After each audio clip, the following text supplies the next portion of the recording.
আপনার ঘটনা শুনে আসি, যে ঘটনা নিয়ে সবাই অপেক্ষা করছে আপনার কাছ থেকে শোনার জন্য। জি রাসেল ভাই, অনেকদিন রাজবাড়ির ঘটনা বলা হয় না। অনেকেই বলছিলেন রাজবাড়ির ঘটনা কবে আসবে, আবার কেউ কেউ বলছেন যে রাজবাড়িতে খালি ভূতের ঘটনাই ঘটে কিনা। আসলে এখানে শুধু রাজবাড়ির বিষয় আমি বলবো না, সেটা হচ্ছে যে সমস্ত মানে এলাকাগুলো একটা সময় মফস্বল ছিল, মানে জেলা শহর পরে হয়েছে, মফস্বল ছিল, অনেক ঝোপঝাড় ছিল, অনেক গাছপালা জঙ্গল ছিল। সাধারণত এই এলাকাগুলোতে ভয়ের ঘটনা আপনি অসংখ্য পাবেন। এটা শুধু রাজবাড়ি বলে কোনো কথা না, এটা বাংলাদেশের অনেক জায়গাতেই আপনি এটা পাবেন। এই জন্য দেখা যাচ্ছে রাজবাড়িতে একটা সময় ফরিদপুরের, গ্রেটার ফরিদপুরের অংশ ছিল, পরবর্তী 80-র দশকে এটা জেলা হয়েছে, এবং এই যার কারণে দেখা মফস্বল হওয়ার কারণে ওখানে অসংখ্য গল্পগুলো রয়ে গেছে। এমন একটি ঘটনা আমি আজকে আপনাদের সামনে উপস্থাপন করব। ঘটনাটির সময়কাল 1968 সালের দিকে, 68 বা 69 এমন একটা সময় আর কি, এক্সাক্ট সালটা বলতে পারছি তো, এই 2 সালের মধ্যে কোন একটা হবে। ঘটনাটি আমার এক আঙ্কেল বলেছেন। ঘটনাটি যার সঙ্গে ঘটেছিল ওনার নাম হচ্ছে সনাতন ডাক্তার, ওনার নাম হচ্ছে সনাতন দা, তো সবাই তাকে সনাতন ডাক্তার নামে চিনতেন আর কি। আজকে রাজবাড়ী যে মাছ বাজার রয়েছে, মাছ বাজার মেইন যে বাজারটা রাজবাড়ী জেলা সদরের, তো ওই মাছ বাজারের ঠিক কাছেই একটা ছোট্ট টিনের একটা দোকান ছিল, মানে একটা ডিসপেন্সারি, হোমিওপ্যাথির একটা ডিসপেন্সারি ছিল। তো উনি এটা চালাতেন। আসলে ডাক্তার হিসাবে ওনার তেমন কোনো খ্যাতি ছিল না, রুগী টুগী খুব বেশি উনি পেতেন না, তবে ভালো মানুষ হিসাবে ওনার একটা বিশেষ খ্যাতি ছিল। সৎ, পরোপকারী, সহজ সরল মানুষ হিসাবে এবং নিরেট ভদ্রলোক বলতে যেটা বোঝায়, উনি তেমনই একজন মানুষ ছিলেন সনাতন ডাক্তার। তো কিন্তু রুগী ওরকম পেতেন না, ওরকম পরিচিত উনি ছিলেন না। টুকটাক আসতেন, ওনার বাড়ি ছিল রাজবাড়ির কুঠিপাচুরিয়া গ্রামে।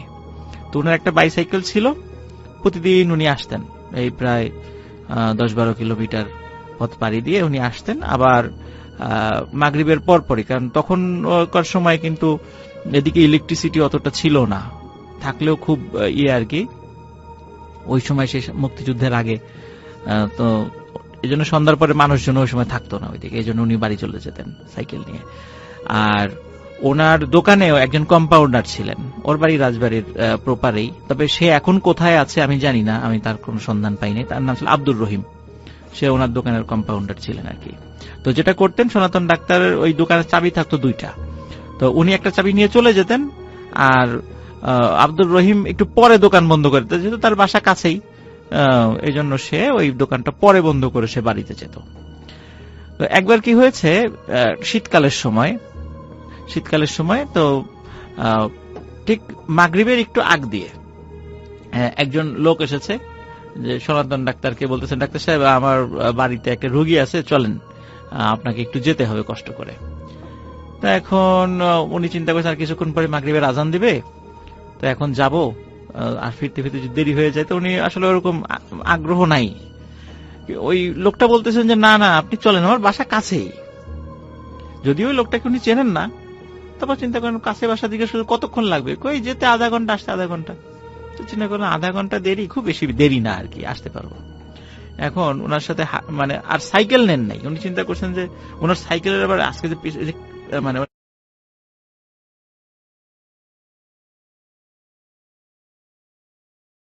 যেটা সাধারণত কেউ বসতে পারে, ওনার ওইটা খুব নড়বড়ে ছিল। চিন্তা করেন যে এই লোকটাকে বসালে তো সাইকেলটা ভেঙে যেতে পারে, চিন্তা করেন সাইকেল দোকানেই থাক, আমি ওনাকে নিয়ে হাঁটতে থাকি, যেহেতু কাছেই বাড়ি।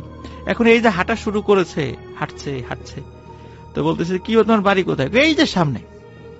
তো সামনে সামনে করতে করতে বলে যাই, বলে তোমার বাড়ি কোথায়, বলে সোনাকান্দর গ্রাম। সোনাকান্দর গ্রাম কিন্তু যারা রাজবাড়ি শুনছেন, এখানে যদি আপনি সাইকেল চালিয়েও যান, ওখানে যেতে না হলে 15 থেকে 20 মিনিট লাগবে, আর পায়ে হেঁটে গেলে প্রায় 45 মিনিট 50 মিনিট সময় লাগবে। তো এখন হয়তো বা সাইকেলে বা এখন অটোতে গেলে খুব কাছেই, কিন্তু ওই সময় পায়ে হেঁটে যাওয়ার পথটা একটু দূরে ছিল। এখন বলে তোমার বাড়ি সোনাকান্দর গ্রামে, তো আমাকে আগের থেকে বলো নাই কেন? বলে যদি বললে যদি না আসতেন, এই ভয়ে বলি নাই। তো যাই হোক, উনি ওই বাড়িতে যান, গিয়ে রুগী দেখেন, রুগী দেখে ফিরতে ফিরতে ওনার দেরি হয়ে যায়।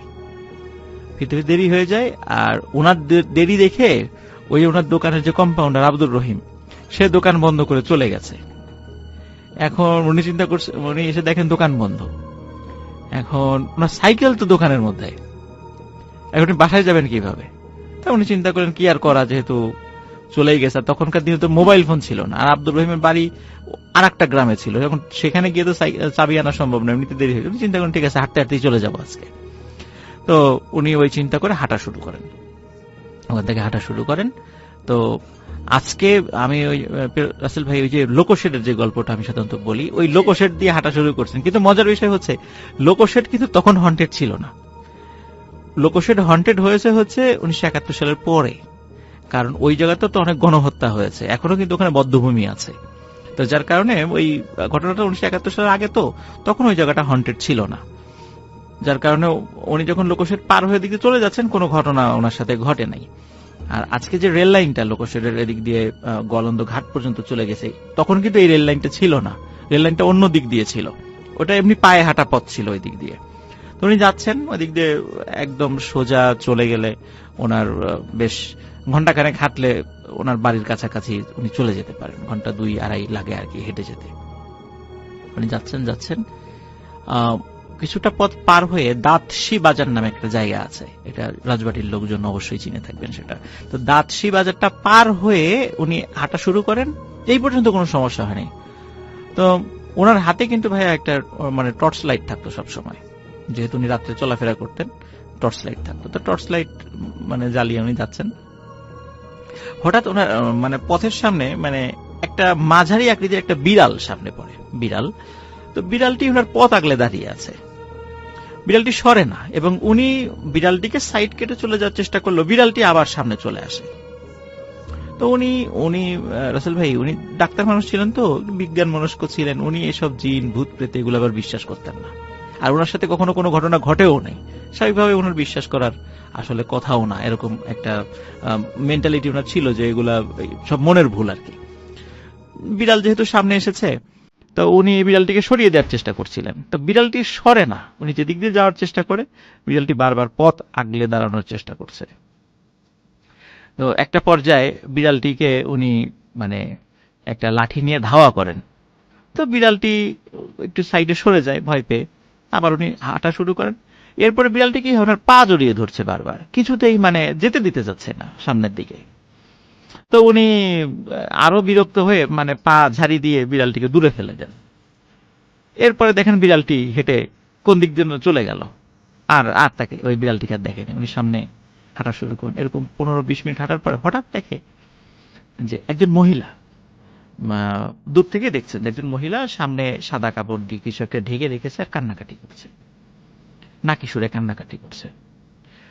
তো উনি যত কাছে যাচ্ছেন মানে ভয়াবহ রকমের দুর্গন্ধ ওনার নাকে আসছে, মানে এত দুর্গন্ধ যে শেষ পর্যন্ত নাকে মানে কাপড় দিয়ে সামনে গেছেন, যে বলছেন এই কি হয়েছে, আপনি কাঁদছেন কেন?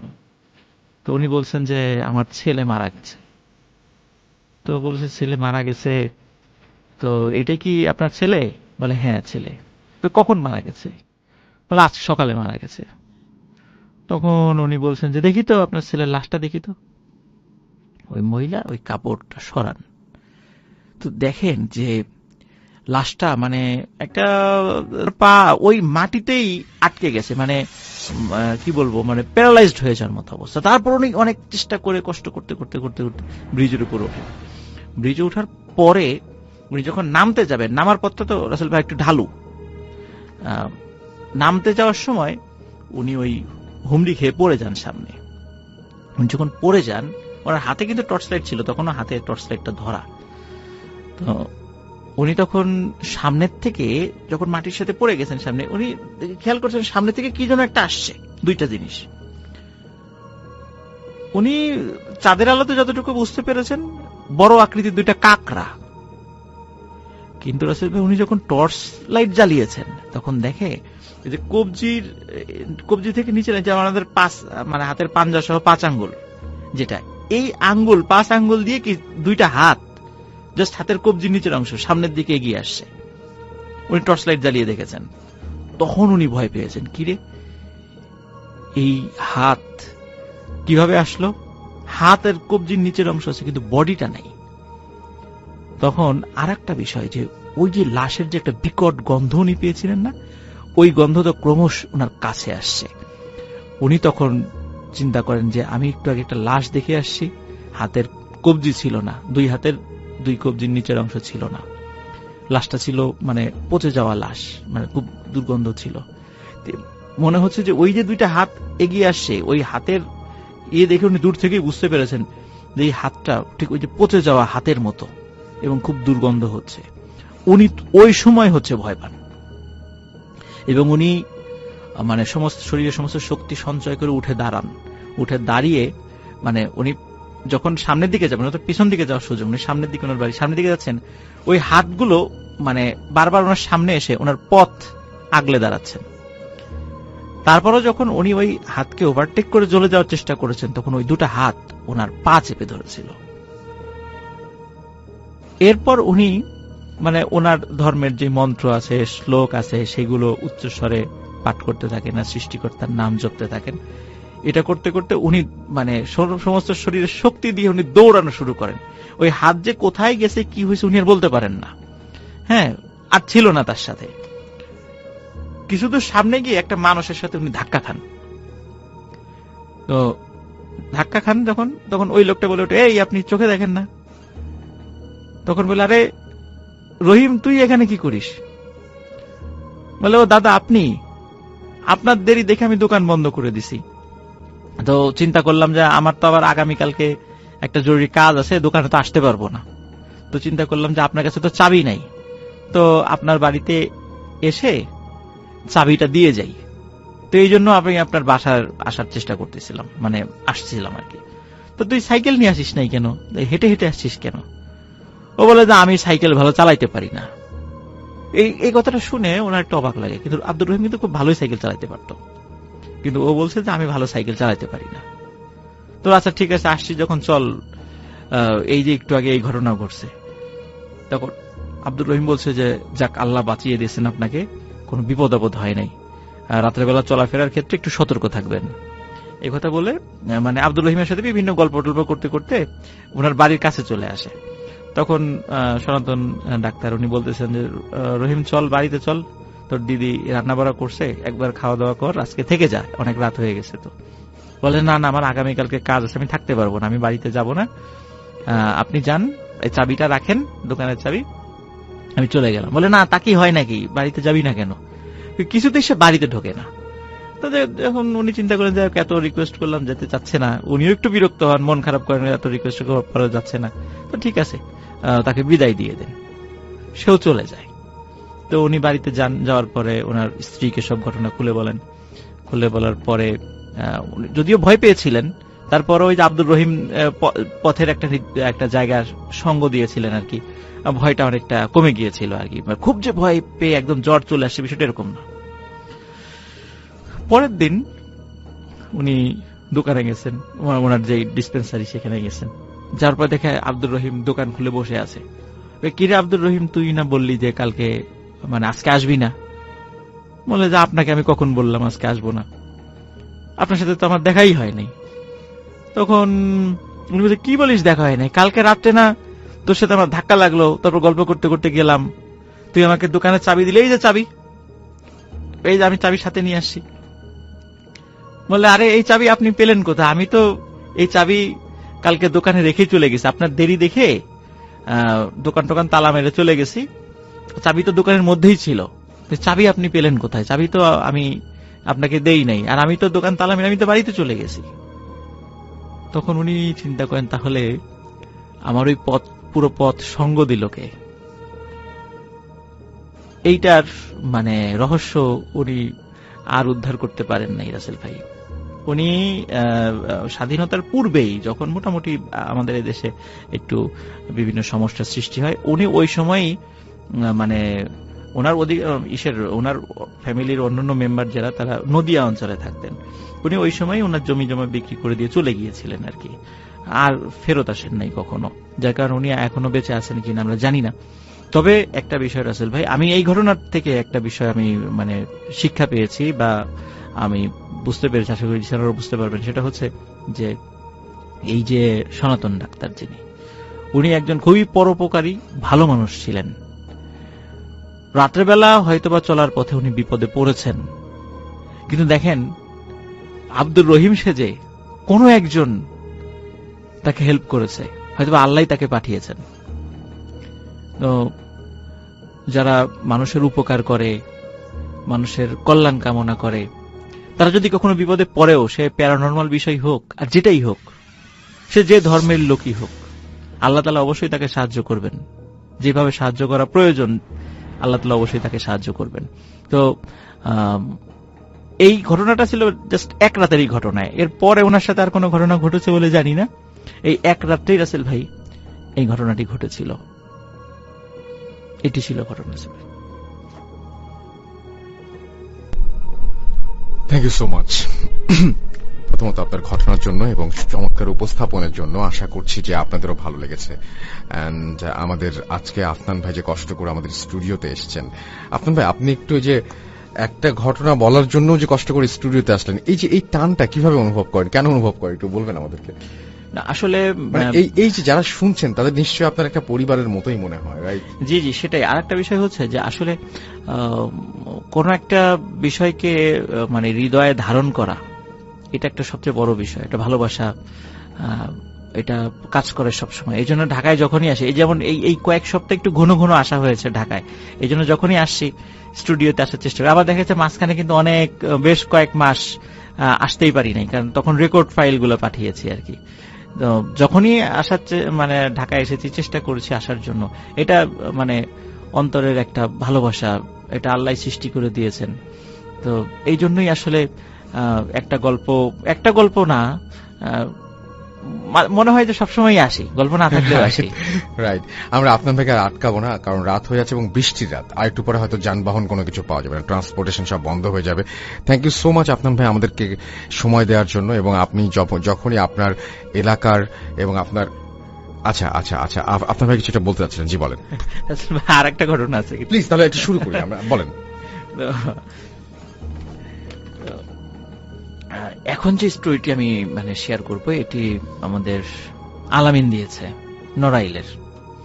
আর আলামিনের ঘটনা মানে স্পেশাল হবেই, এটা কোনো মানে সন্দেহ নেই। আজকে কিন্তু এটা সারপ্রাইজ ছিল। আমি জানতাম যে উনি একটা শেয়ার করবেন, দুটা শেয়ার করছেন। মাই গুডনেস, আলহামদুলিল্লাহ। চলুন আমরা শুরু আসি। আচ্ছা, আলামিন যে স্টোরিটি শেয়ার করছে, এই ঘটনাটির সময় খুব বেশি দিন আগের না, 2018 সালের ঘটনা। এটি 4 বন্ধুকে কেন্দ্র করে। এটি ওই নড়াইল জেলার লোহাগাড়া উপজেলার লাহুরিয়া ইউনিয়নের একটা জায়গা আছে, এটাকে পশ্চিমপাড়া বলে আর কি, পশ্চিমপাড়া। তো এই পশ্চিমপাড়ায় 4 বন্ধু আছে। একজন নাম হৃদয়, রমজান, রিয়াজ এবং তাজরুল। তো হৃদয় মাদ্রাসায় লেখাপড়া করত, রমজান এবং রিয়াজ স্কুলে পড়ত, আর তাজরুল লেখাপড়া ছেড়ে দিয়েছিল। তার ওই চাচার একটা ডেকোরেটরের দোকান ছিল, সেই ডেকোরেটর দোকানে কাজে ঢুকে যায়। গ্রামের বিভিন্ন প্রোগ্রামগুলোতে, বিয়ে শাদী আর বিভিন্ন প্রোগ্রামগুলোতে ওই যে ডেকোরেটর কাজগুলো, অ্যারেঞ্জমেন্টগুলো, সেগুলো তাজরুল করে থাকতো। তো লেখাপড়া সে ছেড়ে দিল। এই 4 জন বন্ধু সবসময় একসাথে চলাফেরা করত। তারপরে বিভিন্ন কালচারাল প্রোগ্রামগুলোতে একসাথে তারা দেখতে যেত, খেলাধুলা একসাথে করতো, মানে সবসময়। আর বাসাও তো একদম পাশাপাশি ছিল, এজন্য সবসময় তারা একসাথে উঠা বসা, আর বয়সও সেম। তো যে ঘটনাটি মানে সূত্রপাত যেটা ঘটে সেটা হচ্ছে শীতকালে, 2018 সালের শীতকালে। আমরা জানি যে শীতকালগুলোতে সাধারণত আমাদের গ্রামগঞ্জে উন্মুক্ত যে কালচারাল প্রোগ্রামগুলো, ধর্মীয় প্রোগ্রাম বলেন বা অন্যান্য প্রোগ্রাম বলেন, উন্মুক্ত যেগুলো ওপেন জায়গাগুলোতে হয়, সেগুলো শীতকালে হয়ে থাকে, ঝড় বৃষ্টি যেহেতু থাকে না। তো ওই সময় ওয়াজ মাহফিলগুলো কিন্তু বেশি হয় আমাদের দেশে শীতকালে।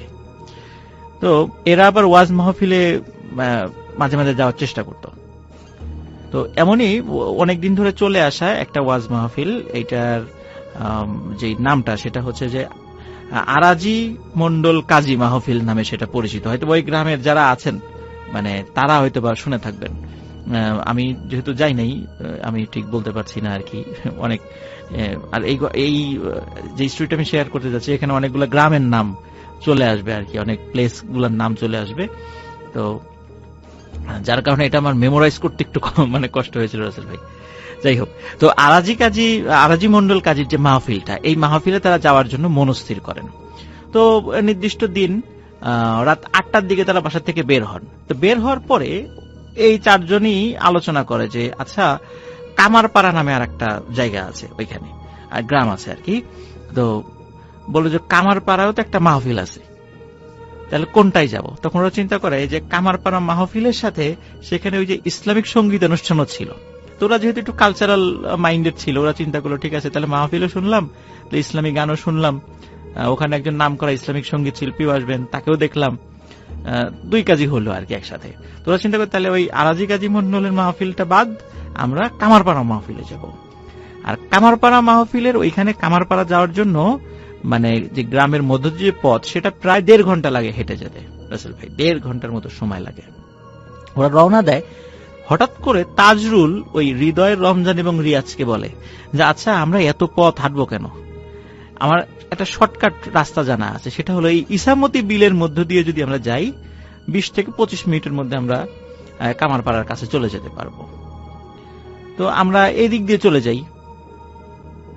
এখন অন্যরা বলে আসলেই তো তাই, আমরা 1.5 ঘন্টা হাঁটবো কেন, আমরা একটু তাড়াতাড়ি চলে যাই সেখানে। তো যেই চিন্তা সেই কাজ, তাজরুলের নির্দেশনায় ওরা ইসামতি বিলের মধ্য দিয়ে হাঁটা শুরু করেন। আর শীতকালে তো আসলে বিলগুলোতে পানি থাকে না, তখন বিলগুলোতে কিন্তু রাসেল ভাই ধান চাষ হয়। তো সেখানে পুরো বিলে ধান চাষ হয়েছে। আর ক্ষেতের মাঝখান দিয়ে আমরা যেটাকে আইল বলি, এই আইলের উপর দিয়ে হেঁটে যাওয়া যায় আর কি। তো ওরা আস্তে আস্তে হেঁটে হেঁটে যাচ্ছে। অনেক পথ বলতে মোটামুটি 15 মিনিট হাঁটার পরে, মানে ওদের পথ খুব আর বেশি দূরে নয় আর কি। হাঁটার পরে ওই বিশেষ করে এই 4 বন্ধুর মধ্যে রমজান এবং তাজরুল, এদের এই দুইজনের আবার মাঝে মাঝে একটু সিগারেট খাওয়ার অভ্যাস ছিল। আর হৃদয় এবং রিয়াজ, এদের আবার সিগারেট খাওয়ার অভ্যাস ছিল না। তো রমজান এবং তাজরুল ওরা বলছে যে একটা সিগারেট খেতে ইচ্ছা করছে। তখন অন্যরা বলছে যে এই বিলের মধ্যে সিগারেট মানে ধরাবা কই, মেস তো নাই সাথে। তখন ওই যে রাসেল ভাই ওই বিলের মধ্যে কিন্তু ওই যে মানে সেচ কাজ করার জন্য ওই যে জায়গাতে মেশিনটা বসানো হয়, আমরা গ্রামে বলি সেচ মেশিন, স্যালো মেশিনও বলে আর কি। তো ওই সেচ মেশিন যেখানে বসানো হয়, ওই সেচ মেশিনের জন্য কিন্তু একটা ছোট্ট ঘর করা হয়, একটা অস্থায়ী ঘর, এবং ওই ঘরের মধ্যে একটা মাচা পেতে যে এই মেশিনের দায়িত্বে থাকে সে থাকে আর কি। তো বিলের মধ্যে এই সেচ মেশিনগুলো তখন ওই এখন কোনোটায় ইলেকট্রিসিটি মানে সংযোগ আছে। আর যেহেতু বড় বিল, ওখানে ইলেকট্রিসিটির খাম্বা ছিল না, ওটা কি ওই যে তেলে চলতো আর কি। এই জন্য ওখানে কিন্তু ওই ঘরগুলোতে কোনো বৈদ্যুতিক বাল্ব থাকতো না, এমনি হয়তো বা হারিকেন বা ল্যাম্প জ্বালাতো আর কি। তো ওরা দেখে যে ওই একটা অস্থায়ী ঘর, যেটা ওই রকম সেচের জন্য যে অস্থায়ী ঘর আছে, দূরে একটা ঘর দেখা যাচ্ছে, কিন্তু ওই ঘরের মধ্যে আলো। তো তাজরুল বলছে যে ওই যে একটা ঘর আছে, তো চলো আমরা ওইখানে যাই, নিশ্চয়ই ওখানে লোক আছে, যদি আলো জ্বলছে লোক আছে। আর আলো মানে হচ্ছে সেখানে তো অবশ্যই কোনো কুপি বা হারিকেন বা কিছু একটা জ্বালানো থাকে। উনি তো এত দ্রুত চলতে পারেন না, উনি তো স্ক্র্যাচে করে চলেন।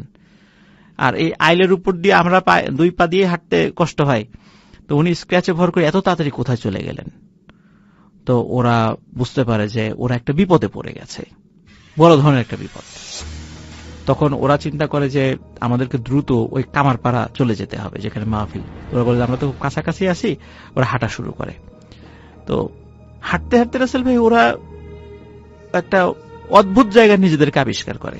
দেখে যে ওরা হাঁটতে হাঁটতে একটা উঁচু ঢিবির মতো একটা বিশাল জায়গায় চলে আসছে, এবং সেখানে মানে খুব ঘন কাশবন। ওরা বলে কি ব্যাপার, আমরা এখানে চলে আসলাম কেন কাশবন? এবং কাশবনের মধ্যে ওরা 4 জন হারিয়ে যায়। কিন্তু হারালেও যেহেতু ওরা ওইখানেই ছিল, ওরা চিৎকার চেঁচামেচি করে নাম ধরে ডাকতে ডাকতে ওরা নিজেদেরকে আবার একত্র করে।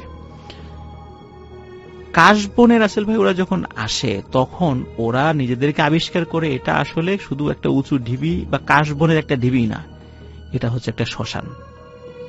সেটা হচ্ছে যখন মানে বর্ষাকাল থাকে, তখন ওই অত্র এলাকার যারা সনাতন ধর্মাবলম্বী যারা আছেন, তাদের মধ্যে কেউ মারা গেলে তখন তো আর ওই লাশ পোড়ানোর জন্য মানে যে অ্যারেঞ্জমেন্ট গুলো নিচু জায়গায় বর্ষাকালে এটা তো সম্ভব নয়।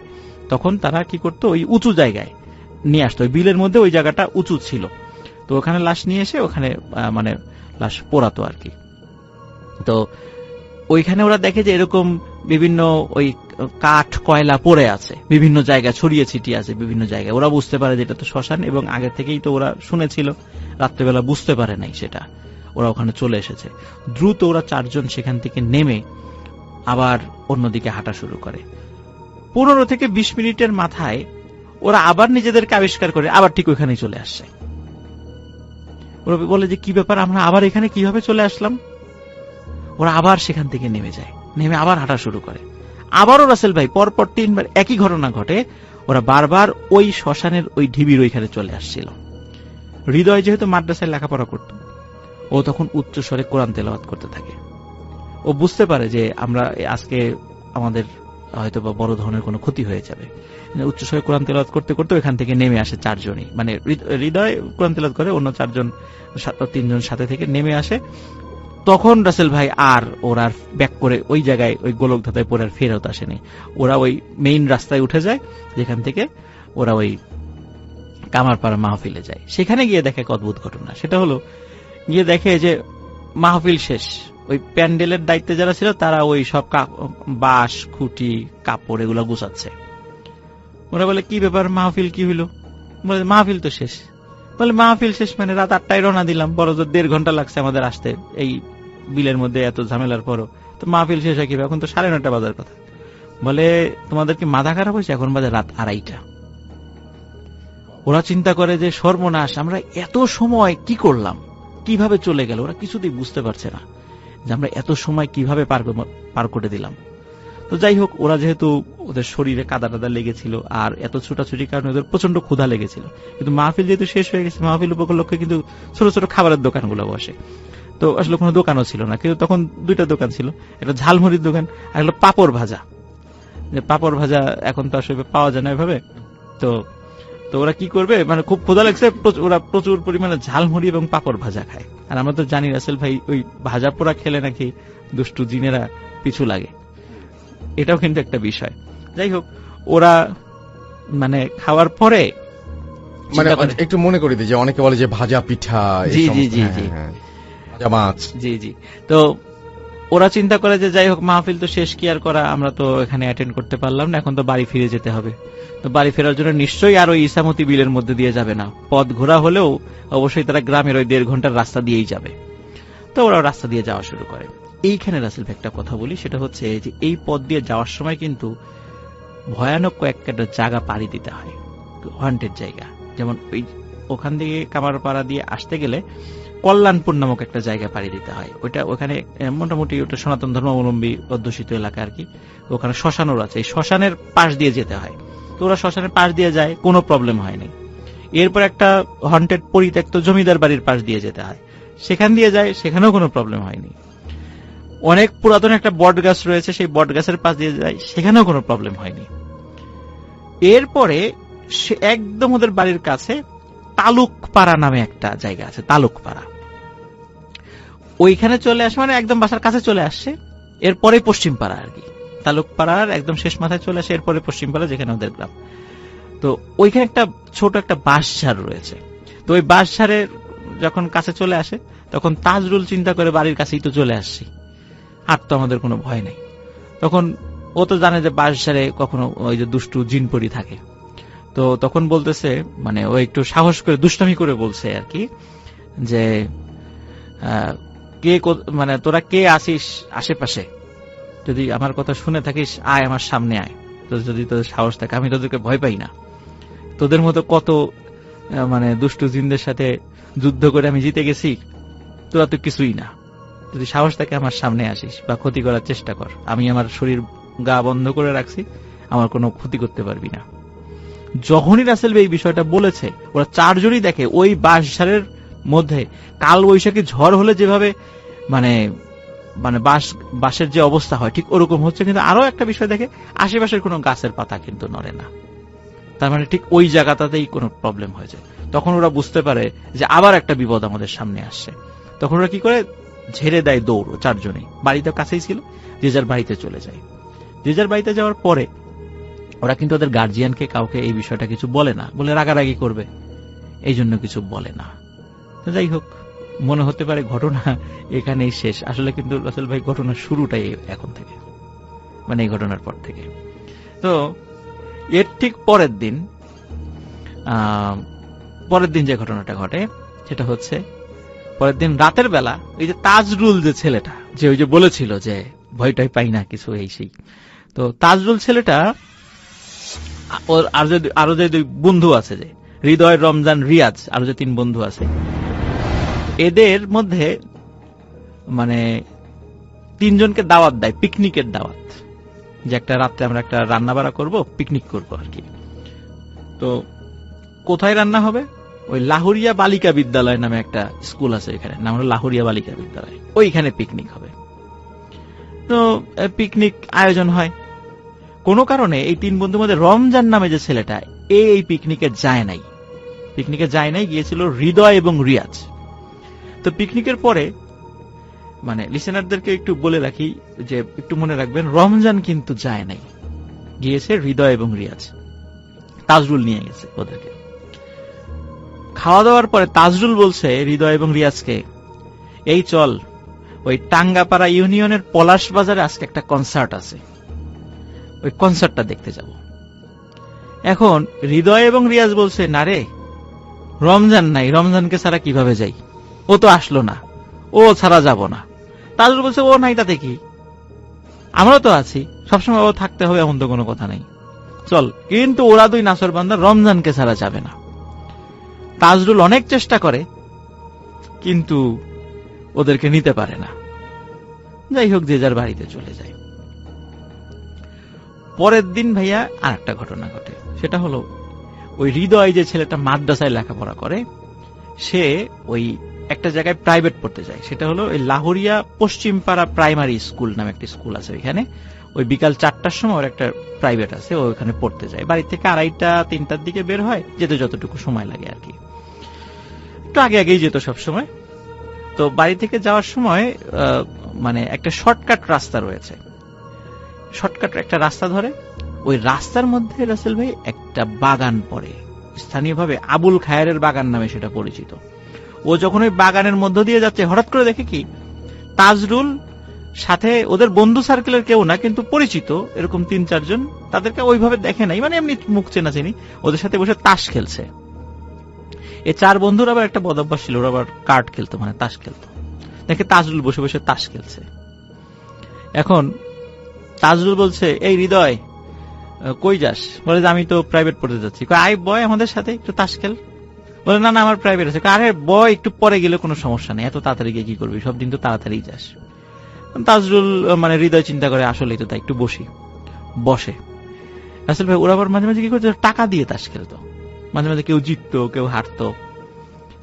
ওরা যখন তাস খেলতে বসছে, বারবার এই হৃদয় জিতে যাচ্ছিল, 5 টাকা, 15 টাকা, 10 টাকা এরকম জিতে যাচ্ছিল। এখন তাজরুল বারবার বলছে, বাহ, আরো খেল, তুই তো জিতে যাচ্ছিস।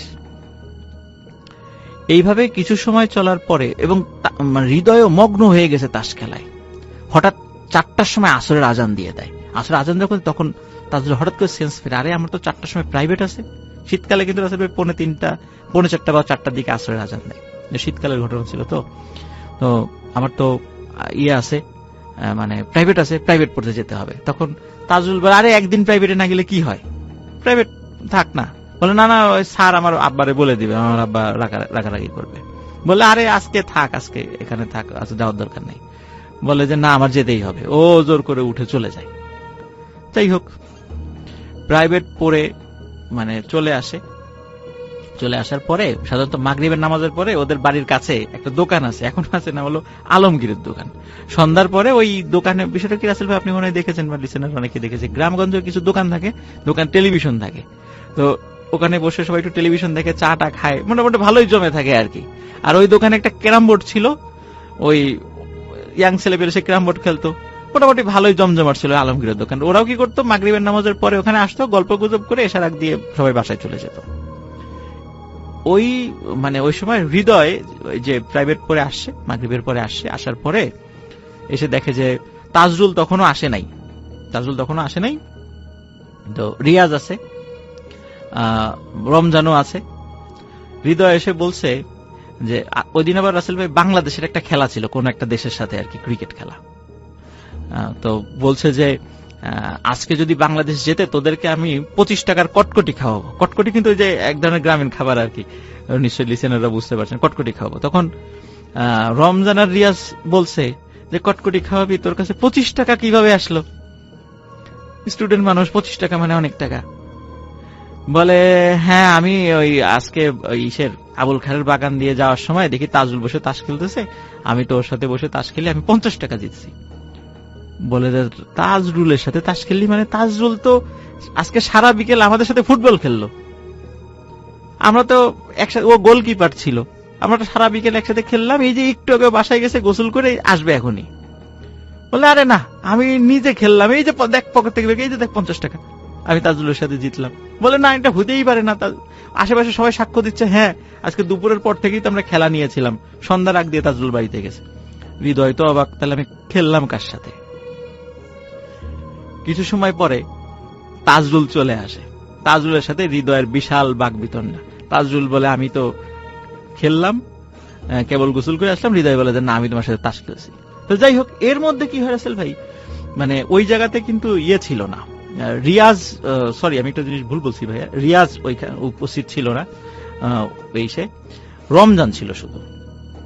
তো রমজান কথা কাটাকাটির এক পর্যায়ে বলতেছে আচ্ছা ঠিক আছে, গন্ডগোল কম, এখন থামো, চলো আমরা ওই যে পলাশ বাজার টাঙ্গাপাড়া ইউনিয়নে কনসার্ট আছে, কনসার্টে যাব। তখন তাজরুল মানে ইয়েরা বলতেছে যে, তখন হৃদয় বলতেছে কি পলাশ বাজার কনসার্ট মানে? ওটা তো গতকালকেই শেষ হয়ে গেছে। তখন ওই ইয়ে বলতেছে, রমজান বলছে গতকাল, খেয়াল করেন রাসেল ভাই, ওই যে পিকনিকে কিন্তু রমজান ছিল না। হ্যাঁ, তো হৃদয় বলতেছে যে ওটা তো গতকালকেই শেষ হয়ে গেছে, তুই ছিলি না। তাজরুল আমাকে আর রিয়াজকে কত রিকোয়েস্ট করলো, তুই ছিলি না দেখে আমরা গেলাম না। হ্যাঁ, তাজরুল তো তখন উপস্থিত। তাজরুল বলে এই বেটা, তোকে মাথা খারাপ হয়েছে? আমি পিকনিকে গেলাম কখন? আর আমি তোদেরকে কনসার্টের কথা বললাম কখন? ওরা দুইজনই ওর উপর ক্ষিপ্ত হয়, এই বেটা তুই আমাদের 3 জনের খাবার একাই সাবার করলি, আমাদেরকে ধরে নিয়ে কনসার্টে নিয়েই যাবি, কত চেষ্টা করলি, আমরা রমজান নাই দেখে গেলাম না, এখন বলো যে তুমি আমাদেরকে কনসার্টের কথা কখন বললা?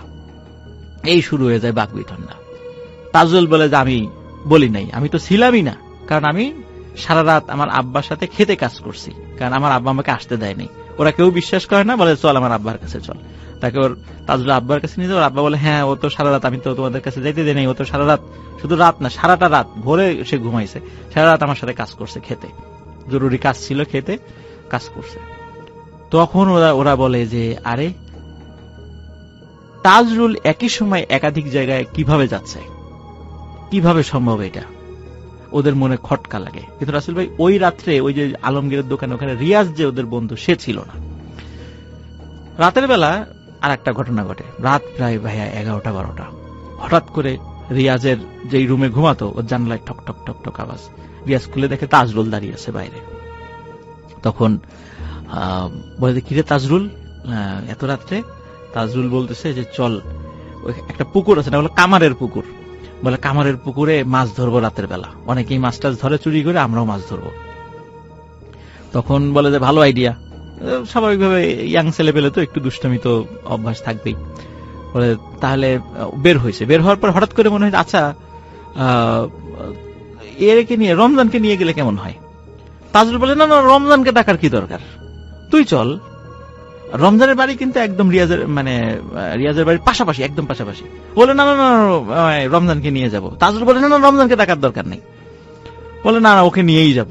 রমজানকে ডাকা শুরু করছে, রমজান বের হয়ে আসে, বলে যে রমজান চল, ওই যে তাজরুল আসছে, আমরা মাছ ধরতে যাব কামারের পুকুরে। তাজরুল কই? বলে এই যে তাজরুল। ও মাথা ঘুরায় দেখে তাজরুল নাই। তখন ওরা ভয় পাইছে যে এই যে তাজরুলকে নিয়ে যে সমস্যা, এক এক সময় এক এক জায়গায় থাকছে, এটা কিভাবে সম্ভব? তখন ওই রাত্রে পরের দিন সবাই নিজেদের ফ্যামিলিকে জানায় ঘটনাটা, যে এই এই সমস্যা হচ্ছে। তখন ওদের ফ্যামিলির লোকজন বুঝতে পারে যে সবাই গ্রামে রটনা রটে যায়, তাজরুলকে ভূতে ধরেছে, ওই একই সময় একাধিক জায়গায় থাকছে। তখন ওই গ্রামে আরেকটা ইয়ে আছে, তৈলক্ষ পাড়া বলে আর কি, ওইখানে ইসলাম ফকির নামে একজন খুব ভালো একজন কবিরাজ ছিলেন, মারা গেছেন অল্প কিছুদিন হলো, আল্লাহ মাফ করুক তাকে, আল্লাহ জান্নাত নসিব করুক। খুব ভালো মানুষ ছিলেন আর কি। ওই ইসলাম ফকিরের কাছে নিয়ে, উনি প্রতি বৃহস্পতিবার বিভিন্ন রোগী দেখতেন আর কি। তো ইসলাম ফকিরের কাছে নিয়ে যাওয়ার পরে ওই তাজরুলকে নিয়ে যাওয়া হয়। তো তাজরুলকে নিয়ে যাওয়া হলে ইসলাম ফকির তার যে রিচুয়াল করে একটা জিন হাজির করে। ওই জিন হাজির হয়ে মানে যখন হাজির হয় তখন ওই ইসলাম ফকির বলে যে তোর নাম কি? তখন ওই জিন বলে আমার নাম নিশি। তার নাম হচ্ছে নিশি। বলে তোর কাজ কি? বলে রাতের বেলা মানুষকে মোহে আচ্ছন্ন করে ক্ষতি করাই আমার কাজ। বলে এদের পিছনে লাগছিস কেন? ওরা তো বাচ্চা মানুষ। বলে যে যেহেতু মোহে ফেলে আচ্ছন্ন করাই আমার কাজ, তো ওরা যতদিন মাহফিলে ইসামতি বিলের মধ্যে দিয়ে যাচ্ছিল তখন ওই যে ছোট্ট ঘরের মধ্যে লাশ, তারপরে আলো, উৎস ছাড়া আলো, তারপরে একজন ওদের পরিচিত একজন পঙ্গু কৃষকের সুরত ধরে ভয় দেখানো, এগুলো আমরাই করেছিলাম মজা করার জন্য। যখন দেখলাম যে ওরা মানে তেমন কোনো ভয় পাচ্ছে না, এমনি চারজন একসাথে, তখন চিন্তা করলাম ছোটখাটো একটা ক্ষতি করি। এই ক্ষতি করার নিয়েতে ওদেরকে ধোকা দিয়ে ওই শ্মশান ভিটায় নিয়ে আসি। কিন্তু বারবার ওরা বের হয়ে যাচ্ছিল, আবারও নিয়ে আসি। থার্ড টাইম যখন হৃদয় নামে ছেলেটা কোরআন তেলাওয়াত শুরু করে তখন আর ক্ষতি করতে পারিনি, ওরা চলে যায়। তখন চিন্তা করলাম আচ্ছা ঠিক আছে, ছেলেগুলা গেছে শেষ, ঘটনা শেষ এই পর্যন্তই।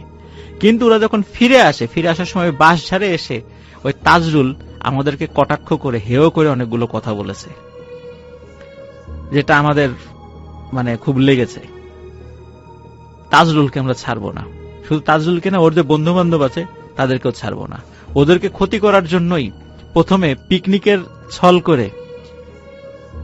ছল করে ওদের দুইজনকে কনসার্টে মানে ডেকে আনছিলাম, পরে কনসার্টের নাম করে দুইজনকে নিয়ে যেতে চেয়েছিলাম, কিন্তু ওরা যায় নাই, রমজান নাই, এই জন্য ওই দুইজন যায়নি, ওই দিন ক্ষতি করতে পারি নাই।